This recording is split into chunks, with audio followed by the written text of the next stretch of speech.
What is listed companies? जिनके stocks and debentures stock exchange में trading होती है जिनकी, उनको लिस्टेड बोलते हैं। जिनकी ट्रेडिंग नहीं होती उनको क्या बोलते हैं? अनलिस्टेड कंपनीज बोलते हैं। तो वो जो डीआरआई एंड डीआरआई किनको नहीं बनाना होता, डीआरआई एंड डीआरआई किनको नहीं बनाना होता, मतलब बनाना होता है, किनको बनाना होता है? Unlisted company other than NBFC and HFC, other than NBFC and HFC, इनको छोड़कर बाकी सबको unlisted company other than NBFC and HFC बनाना है। समझ आ गई बात? इन लोगों को नहीं बनाना, बस इन लोगों को बनाना होता है डीआरआई एंड डीआरआई। ओके, तो अब भैया क्वेश्चन में ना एग्जाम में बड़ा चालाक है, क्वेश्चन पता क्या कहते हैं? तुम्हें डायरेक्ट नहीं देगा, थाली में परोस के नहीं देगा क्वेश्चन। एग्जाम में ऑब्वियसली यूटी दे रहे हो, थोड़ा लेवल टफ होगा, पता क्या करता है वो? ऐसे कर देगा। अब फाइनेंशियल ऐसे क्वेश्चन लिख देगा क्या? अब फाइनेंशियल इंस्टीट्यूशन, एक फाइनेंशियल इंस्टीट्यूशन है having a debenture of debentures having a debentures of 20 lakh due on redemption 31 July 2024 at a premium of 10%. How much DRI is required? Question आ जाएगा MCQ. How much DRI is required before redemption on 31st March?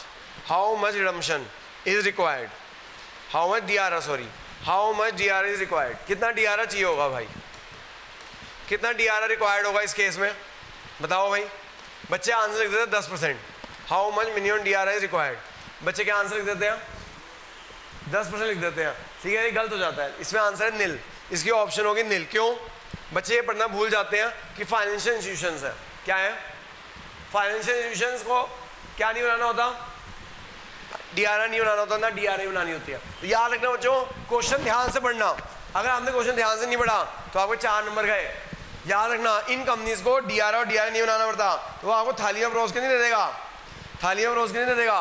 कैसे? जानबूझ के लिख देगा all India financial institution लिख देगा, banking ऐसे लिख देगा, Canara bank, Punjab national bank.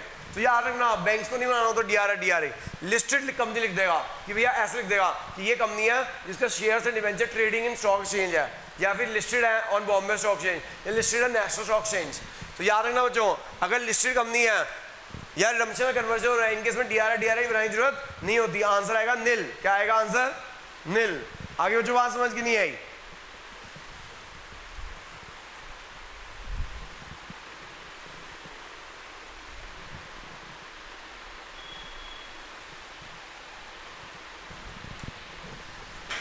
तो बस ये ध्यान रखना, पहली लाइन जरूर पढ़ना, नहीं तो 4 नंबर गलत हो जाएंगे। तुम लिखाओगे 2 लाख और 0 नंबर मिल जाएंगे, -1 सॉरी -1 हो जाएगा। तो ध्यान रखना इस बात का। ओके, अच्छा सेक्शन भी याद कर लेना। ये जो डीआरआई और डीआरआई है कौन से सेक्शन में लिखा हुआ है, सेक्शन याद करना जरूरी है इसके लिए। जो डीआरआई की रिक्वायरमेंट है कौन से सेक्शन में लिखी हुई है, सेक्शन याद कर लेना। Section 71 sub section 4 of companies act 2013। ये डीआरआई डीआरआई की जो रिक्वायरमेंट है कौन से सेक्शन में लिखी हुई है? Section 71 sub section 4 of companies act 2013 में लिखी हुई है जी। ये याद करना जरूरी।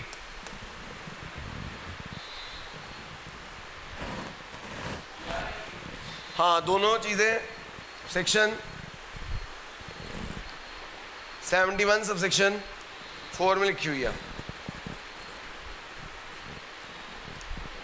अब सवाल एक क्वेश्चन और आता है, तो जो डीआरआई 15% इन्वेस्टमेंट करनी है वो हम कहाँ इन्वेस्टमेंट कर सकते हैं, उसको पैसे का इस्तेमाल, ये जो कंपनीज हैं जो 15% की इन्वेस्टमेंट कहाँ कर सकते हैं। एक क्वेश्चन और आता है एमसीक्यू में, जो 15% की इन्वेस्टमेंट है वो हम कहाँ इन्वेस्ट कर सकते हैं। कर दो जो रेस हो गया नोट। जो आपको जो मिनिमम आपको इन्वेस्टमेंट करनी है, तो जो आपकी जो डीआरआई की जो इन्वेस्टमेंट है वो कहाँ कर सकते हो। डिवेंचर रिडम्पशन इन्वेस्टमेंट आप कहाँ इन्वेस्ट कर सकते हो? आप डिपॉजिट करा सकते हो शेड्यूल बैंक में। In deposit with any schedule bank. Schedule bank क्या होते हैं? जिनमें आरबीआई, 2 तरह के बैंक होते हैं, शेड्यूल बैंक और होते हैं non schedule bank. Schedule bank कौन से होते हैं? जिनको आरबीआई ने मान्यता दे रखी है। और एक होते हैं नॉन शेड्यूल बैंक जिसको आरबीआई ने मान्यता नहीं दे रखी है। स्कूल्स हैं, कुछ स्कूल्स हैं जो एफिलेटेड विद सीबीएसई है, और कुछ स्कूल्स कुछ छोला जो नकली स्कूल होते हैं वो नॉन एफिलेटेड विद सीबीएसई होते हैं, बस पढ़ा रहे हैं, पप्पू बना रहे हैं। तो ऑब्वियसली हमें कहाँ लेना चाहिए, एफिलेटेड विद सीबीएसई। जो भी स्कूल में एडमिशन लेने से पहले देख लो भाई एफिलेटेड विद सीबीएसई है या नहीं है। तो इसी तरह जो कुछ बैंक्स हैं जो शेड्यूल बैंक है जो आरबीआई के साथ रजिस्टर्ड है उन्हीं में पैसा होना चाहिए, नॉन शेड्यूल बैंक में पैसा नहीं चलेगा। तो in deposit with any schedule bank, यानी आप अपना पैसे की एफडी करा सकते हो शेड्यूल बैंक में, लेकिन उस पर ना जो आपने एफडी डिपॉजिट कराया है, एफडी कराई है, वो गिरवी नहीं होनी चाहिए, free from charge, that is free from charge होनी चाहिए, गिरवी नहीं रखी होनी चाहिए। यानी कि जो आपने पैसा इन्वेस्ट कर दिया अब आप फ्री फ्रॉम चार्ज होनी चाहिए, कुछ भी गिरवी नहीं रखा होना चाहिए, लाइन नहीं होनी चाहिए उसके ऊपर, लाइन मतलब गिरवी नहीं रखा होना चाहिए।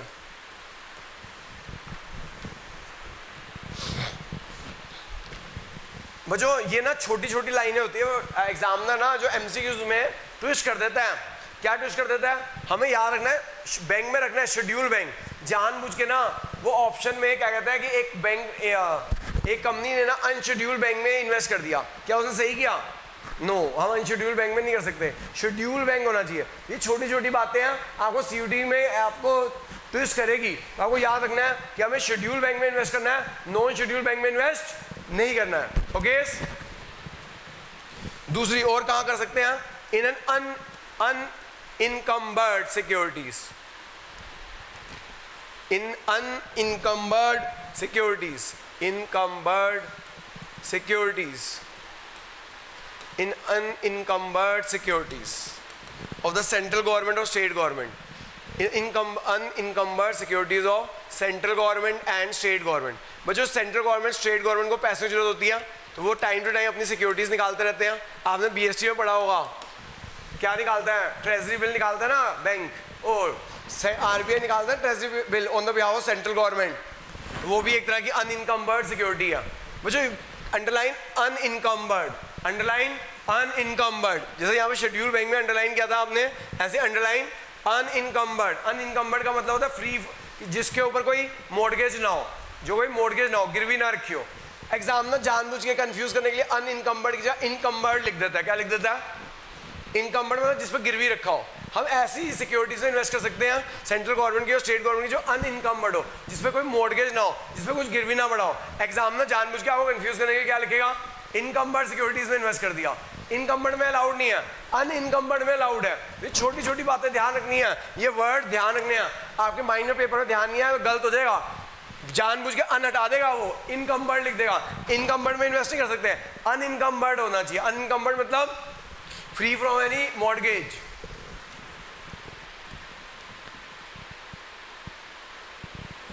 आप और कहां पे इन्वेस्ट कर सकते हो, इन अनइनकम्बर्ड सिक्योरिटी और ट्रस्ट।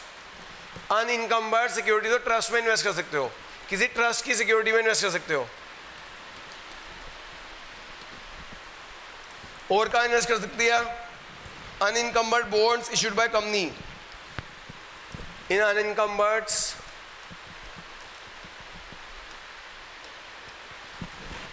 बॉन्ड्स में इन्वेस्ट कर सकते हो ऑफ ट्रस्ट। सिक्योरिटी में भी इन्वेस्ट कर सकते हो, बॉन्ड्स में भी इन्वेस्ट कर सकते हो, यानी शेयर्स में इन्वेस्ट कर सकते हो, बॉन्ड्स में इन्वेस्ट कर सकते हो। तो बहुत ही इंपॉर्टेंट पॉइंट है जो शेड्यूल, वो जानबूझ के नॉन शेड्यूल कर देगा। याद रखना शेड्यूल में कर सकते हैं, नॉन शेड्यूल में नहीं कर सकते, अनइनकम्बर्ड में कर सकते हैं, इनकम्बर्ड में नहीं कर सकते। ओके, आगे चलिए बच्चों। हाँ जी बच्चों, अगला टॉपिक है हमारा रिडम्पशन इन इंस्टॉलमेंट्स। अगला टॉपिक है जो रिडम्पशन इन इंस्टॉलमेंट। ये वाला इंपॉर्टेंट पॉइंट्स है, काफी इंपॉर्टेंट थे, हमने करा दिए हैं। नेक्स्ट पॉइंट इरेजिंग कर दूं भाई, हो गया नोटिंग? करो जल्दी नोट करो, अगला टॉपिक शुरू करो। जा रहा है, वीडियो देख लो, वीडियो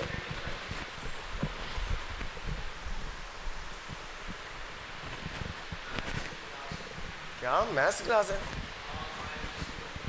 ऑनलाइन 10 बजे? क्यों?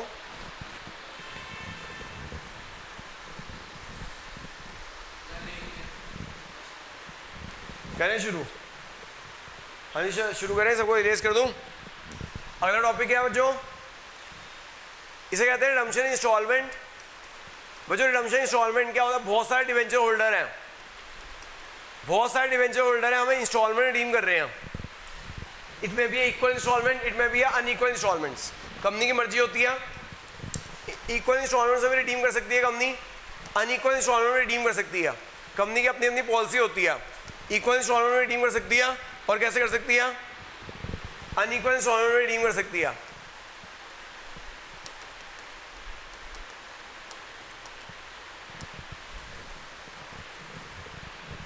अब जो इक्वल इंस्टॉलमेंट्स हैं, जैसे आपके 10 लाख के डिवेंचर्स हैं, 10 लाख के डिवेंचर 5 इक्वल इंस्टॉलमेंट रिडीम करना है, कितना कितना हो जाएगा, 2 लाख 2 लाख 2 लाख, 5 हर साल 2 लाख 2 लाख 2 लाख। अगर आपका क्या हो अनइक्वल इंस्टॉलमेंट हो तो क्या होगा, कंपनी की मर्जी है, 1 साल 2 लाख, 1 साल 3 लाख, बाकी बैलेंस।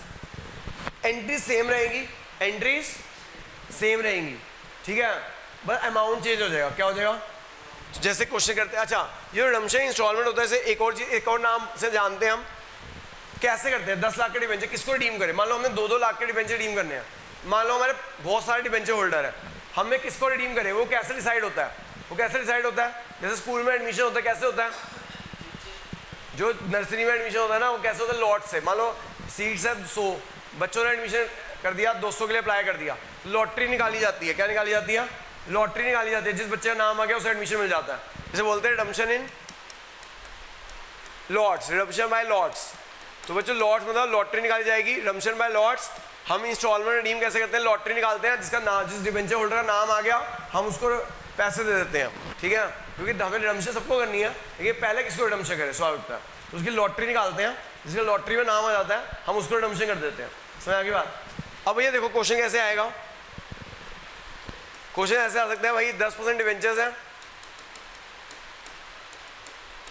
10 लाख रुपए, 15-20 लाख कर लेते हैं, redemption in 5 equal installments.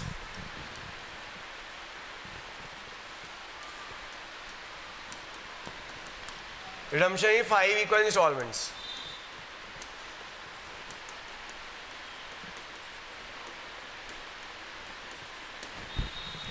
$20 lakh debenture redemption 5 equal installments में हो रही है,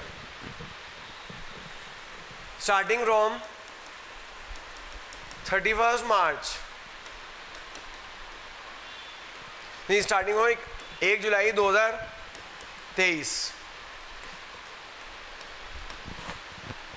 सोचो देखो,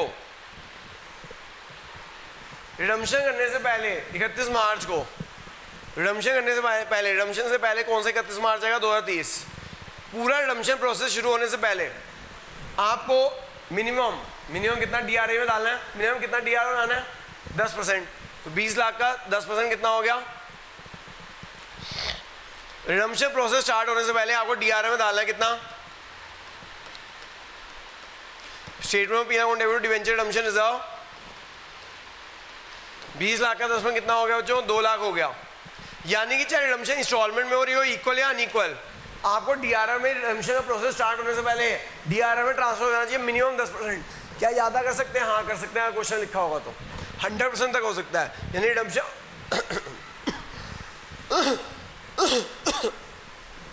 क्या रिडम्पशन आउट ऑफ 100% हो सकती है, हाँ हो सकती है, आउट ऑफ कैपिटल 100% नहीं हो सकती, 10% तो मिनिमम आउट ऑफ प्रॉफिट होना ही चाहिए।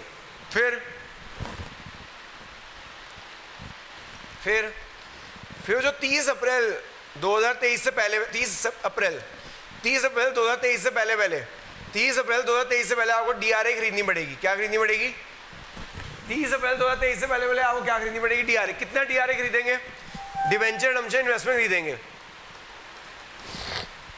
डीआरआई डिवेंचर रिडम्पशन इन्वेस्टमेंट खरीदेंगे। कितने की डीआरआई खरीदोगे, जितना डिवेंचर रिडीम कर रहे हो ना उसका 10%, सॉरी उसका 15%, जितना डिवेंचर रिडीम कर रहे हो उसका 15%। कितना डिवेंचर रिडीम करोगे साल, 20 लाख है, 5 इक्वल इंस्टॉलमेंट रिडीम कर रहे हो, 20 लाख डिवाइड 5 कितना हो गया, 4 लाख। 4 लाख का 15%, यानी कि जब डिवेंचर इंस्टॉलमेंट रिडीम होते हैं, जितने डिवेंचर जिस साल जितने रिडीम हो रहे हैं उसका 15% डीआरए में लिखना है। तो debenture redemption investment debit to bank 60,000। समझ आ गई बात। इस बार हमने डीआरए कितना बनाया, डीआरए तो पूरे का बनेगा, डीआरए तो पूरे बनेगा, लेकिन जो डीआरए है वो कितने की बनेगी, जो डीआरए वो कितने की बनेगी, 4 लाख का 15% की बनेगी। समझ आ गई बच्चों बात, ये इंपॉर्टेंट पॉइंट है। फिर जो रिडम्पशन करनी है 1 जुलाई को, 1 जुलाई को हम इन्वेस्टमेंट भेज देंगे, 1 जुलाई को इन्वेस्टमेंट भेज देंगे। एंट्री आएगी bank account debit to DRI,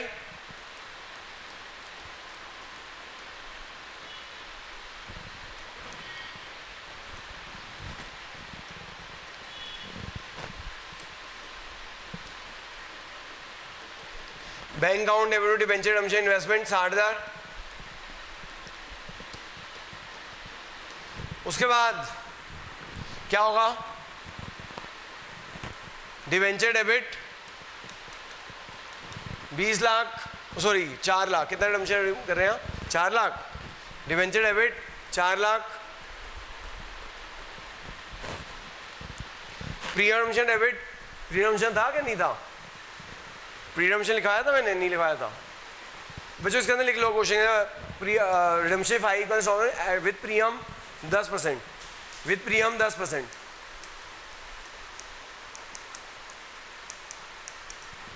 debenture debit 4 lakh, pre redemption debit 4 lakh का 10% 40,000 to debenture holder, to debenture holder.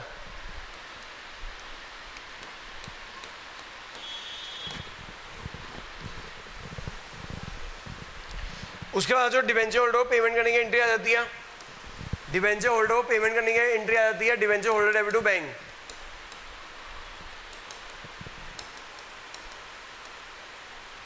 उसके बाद जब जितने डिबेंचर रिडीम हो जाए, जितने डिबेंचर रिडीम हो जाए, DRI कहाँ चला जाता है, जितने डिबेंचर रिडीम हो जाए DRI कहाँ चला जाता है, जनरल समझ चला जाता है। जितने डिबेंचर रिडीम हो जाए उतना DRI कहाँ चला जाता है, जनरल समझ चला जाता है। DRI डेबिट टू जनरल साहब, जितने डिबेंचर रिडीम हो जाए उतना DRI कहाँ चला जाता है, जनरल सम में चला जाता है। कितने डिबेंचर रिडीम हुए 4 लाख के, हमने DRI कितना बनाया था 10% बनाया था टोटल डिबेंचर का, तो जितने डिबेंचर रिडीम होगा उसका प्रोपोर्शनल अमाउंट हम जनरल सम में चला जाएगा, ठीक है जी। क्योंकि वो जो हमने टोटल डिबेंचर का, टोटल डिबेंचर थे 20 लाख के, हमने 20 लाख का 10% DRI बनाया था 2 लाख, अभी जनरल सम में कितना ट्रांसफर करेंगे, जितने डिबेंचर रिडीम होगा उसका 10%, उसका 10% ट्रांसफर कर देंगे जनरल सम में, क्योंकि उतने डिबेंचर प्रोपोर्शनल रिडीम हुए ना, उतना DRI कहाँ चला जाएगा, जनरल सम में चला जाएगा। Okay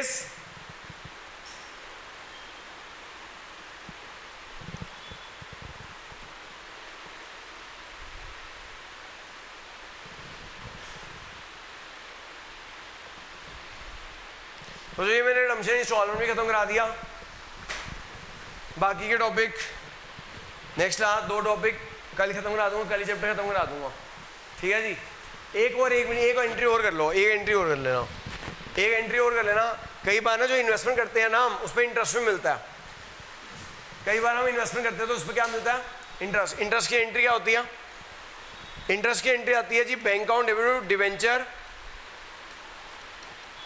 redemption investment interest, bank account debit to debenture redemption investment interest, या आप इंटरेस्ट ऑन डिबेंचर DRI कह सकते हो, bank account debit to interest on DRI, bank account debit to interest on DRI। बच्चों इस पर रेट गिवन होगा, let's say investment जो कि उस पर रेट गिवन था 10%, रेट ऑफ इंटरेस्ट गिवन होगा कि इस इन्वेस्टमेंट में कितना इंटरेस्ट मिल रहा है, तो जो कितना इंटरेस्ट मिलेगा इस पर, दो आपने इन्वेस्टमेंट की 60,000 की, रेट ऑफ इंटरेस्ट 10% है। कब की थी, 30 अप्रैल को, 30 अप्रैल से 1 जुलाई, तो मई जून 2 महीने, 60,000 10%, 6,000 2 महीने 1,000 रुपये, 60,000 10% 6,000 और 2 महीने की 1,000 रुपये। और ये इंटरेस्ट ऑन DRI कहाँ जाता है, ये जो इंटरेस्ट ऑन DRI कहाँ जाएगा, प्रॉफिट लॉस की क्रेडिट साइड में जाएगा। ये इंटरेस्ट ऑन DRI कहाँ जाएगा, स्टेटमेंट ऑफ प्रॉफिट लॉस की क्रेडिट साइड में जाएगा। Interest on DRI debit to statement of P&L account, ये DRI कहाँ जाएगा, स्टेटमेंट ऑफ P&L अकाउंट में जाएगा, statement of P&L account debit to DRI account, ठीक है जी। तो जो नेक्स्ट 2 टॉपिक कल करेंगे चैप्टर खत्म हो जाएगा। धन्यवाद, लीव कर देना।